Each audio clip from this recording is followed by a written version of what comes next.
Before I begin the cabinet meeting today, I want to give you an update on Ukraine. We continue to impose very severe, well, at least it's in the middle, we'll drop in the middle.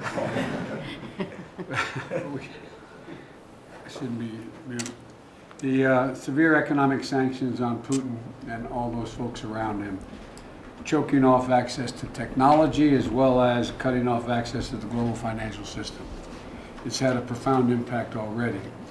And the goal was to maximize the impact on Putin and Russia and to minimize the harm on us and our allies and friends around the world. Our interest is in maintaining the strongest unified economic impact campaign that on Putin in all history. And I think we're well on the way to doing that. In the State of the Union address, I announced that the Department of Justice is going after the crimes of Russian oligarchs. The Attorney General spoke to that earlier, and who line their pockets with Russian people's money, and while Ukraine and the people are hiding in subways from missiles that are being fired indiscriminately in Russian cities. Today I'm announcing that we're adding dozens of names to the list, including one of Russia's wealthiest billionaires, and I'm banning travel to America by more than 50 Russian oligarchs, their families, and their close associates. And we're going to continue to support Ukrainian people with direct assistance. I had a meeting this morning with the quartet down in Southeast Asia, including India and Japan. And we're going to continue to support the people with direct assistance.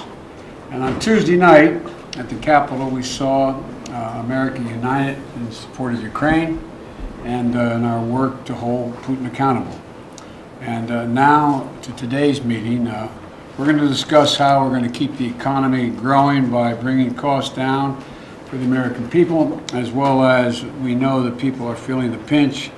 And we're going to do everything we can to make everyday things more accessible and more affordable for the American people.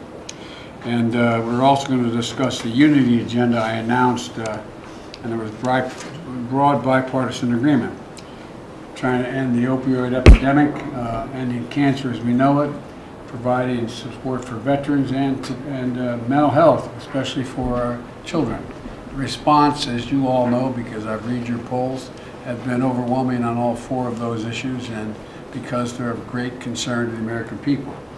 And today, I have progress to announce on two of them. Just this morning, the House passed a bill to provide health care to veterans suffering from toxic exposure like burn pits.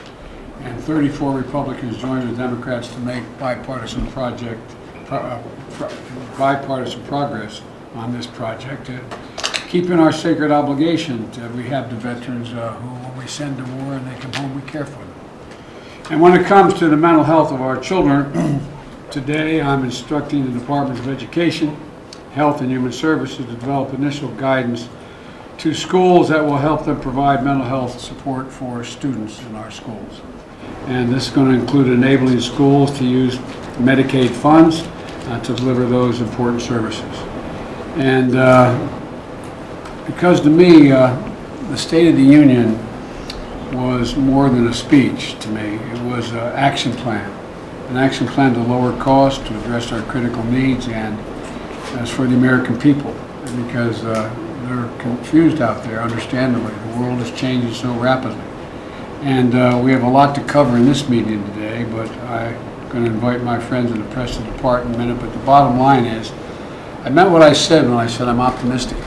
I'm optimistic if we use the kind of ability to unite the country I think it exists, and I think we saw at the State of the Union. I don't think there's anything we can't do.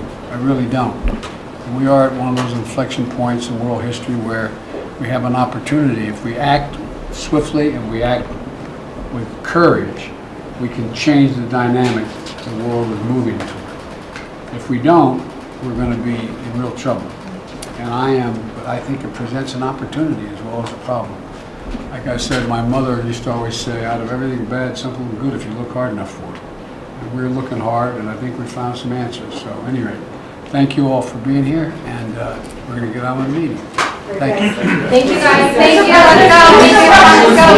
Thank you.